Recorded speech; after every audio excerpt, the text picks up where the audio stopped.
అప్పుల బాధలు వెంటాడుతున్నాయా? అయితే 6 జేవిఆర్ వారి జాతిరత్నాలు ధరించండి. హాయ్ వెల్కమ్ టు మనం టీవీ. నేను మీ మనోజ్. సో తెలంగాణలో పార్టీ మారి మెడ మీద అనర్హత కత్తి వేలాడుతున్న ఎమ్మెల్యేలు చాలామంది వ్యూహాత్మకంగా వ్యవహరిస్తున్నారు. ఇప్పుడు టెక్నికల్గా మాట్లాడుతున్నారు. ఇప్పుడు మొన్నటిదాకా నార్మల్గా మాట్లాడారు. సో పార్టీ మారలేదని కొందరు, అభివృద్ధి పనుల కోసమే ముఖ్యమంత్రిని కలిశామని మరికొందరు చెప్పుకుంటున్నారు. మరోవైపు అనర్హత పిటిషన్ విషయంలో చర్చ సీరియస్గా నడుస్తుంది. సో స్పీకర్కి సుప్రీంకోర్టు ఇచ్చిన గడువు కూడా దగ్గర పడుతుండడంతో ఇక నాన్సకుండా ఏదో ఒక చర్య తీసుకునే అవకాశం ఉందనే టాక్ గట్టిగానే ఉంది పొలిటికల్ సర్కిల్స్లో. అయితే పార్టీ మారారన్నది నైతికంగా తప్ప సాంకేతికంగా అనర్హత వేటుకు కావాల్సిన ఆధారాలు లేవని భావిస్తున్న ఎమ్మెల్యేలు నియోజకవర్గాల అభివృద్ధి కోసమే తాము సీఎంని కలిసినట్టు చెప్తున్నారు. బీఆర్ఎస్ నుంచి ఫిరాయించిన 10 మందిలో 8 మంది ఇదే తరహా సమాధానం ఇవ్వాలని డిసైడ్ అయ్యారట. సో కాబట్టి వాళ్ళు సేఫ్ జోన్లో ఉండవచ్చని భావిస్తున్నారు. ఇక మిగిలిన ఇద్దరు అంటే ఒకళ్ళు కడియం శ్రీహరి, రెండు దానం నాగేందర్ విషయంలోనే భిన్నాభిప్రాయాలు వ్యక్తమవుతున్నాయి. గత లోక్సభ ఎన్నికల్లో శ్రీహరి కూతురు కడియం కావ్య వరంగల్ లోక్సభ కాన్స్టిట్యున్సీ నుంచి కాంగ్రెస్ అభ్యర్థిగా పోటీ చేసి గెలిచారు.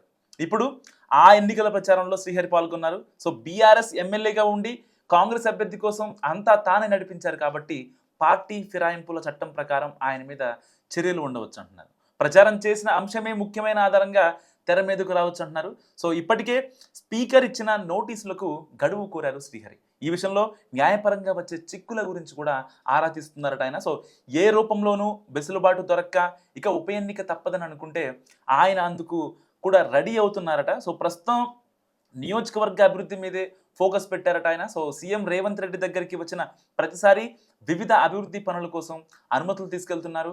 మొత్తం మీద ఒకవేళ తేడా వచ్చినా నేను రెడీ అన్న సంకేతాలు పంపుతున్నారు స్టేషన్ గన్పూర్ ఎమ్మెల్యే కడియం శ్రీహరి. సో ఇక మరో ఎమ్మెల్యే దానం నాగేందర్ విషయంలో కూడా ఇదే తరహా చర్చ నడుస్తుంది. ఓవైపు ప్రభుత్వానికి వ్యతిరేక కామెంట్స్ చేస్తూ తన డిమాండ్స్ నెరవేర్చేలా దారిలోకి తెచ్చుకోవాలని కూడా మొదట భావించారు దానం. కానీ అది వర్కౌట్ కాకపోగా కాంగ్రెస్లోనే ఆయనపై సొంత వ్యతిరేక అభిప్రాయం వచ్చింది. ఇంతలో అనర్హత పిటిషన్స్ అంశం సీరియస్ అయింది. పార్టీ ఫిరాయింపుల చట్టం ప్రకారం చూస్తే కడియం శ్రీహరి కంటే ఎక్కువగా ఇరుక్కుపోయారు దానం నాగేందర్. సో బీఆర్ఎస్ ఎమ్మెల్యేగా ఉంటూనే లోక్సభ ఎన్నికల్లో కాంగ్రెస్ అభ్యర్థిగా పోటీ చేశారు ఆయన. సాక్ష్యాధారాలు డైరెక్ట్గా కనిపిస్తున్నాయి కాబట్టి కడియం విషయంలో కాస్త అటు ఇటైనా దానం మీద మాత్రం వేటు తప్పదేమోనన్న అభిప్రాయాలు బలంగా ఉన్నాయి. అయితే అంతకంటే ముందే రాజీనామా చేసి ఆయన ఖైరతాబాద్ బరిలో ఉండాలని ఆలోచిస్తున్నారట. సో అదే సమయంలో అందుకు పార్టీ ఓకే చెప్తుందా అన్న అనుమానాలు కూడా ఉన్నాయి. ప్రస్తుతం కాంగ్రెస్ పార్టీ పూర్తి స్థాయిలో జూబ్లీ హిల్స్ ఉప ఎన్నికపైనే ఫోకస్ పెట్టింది.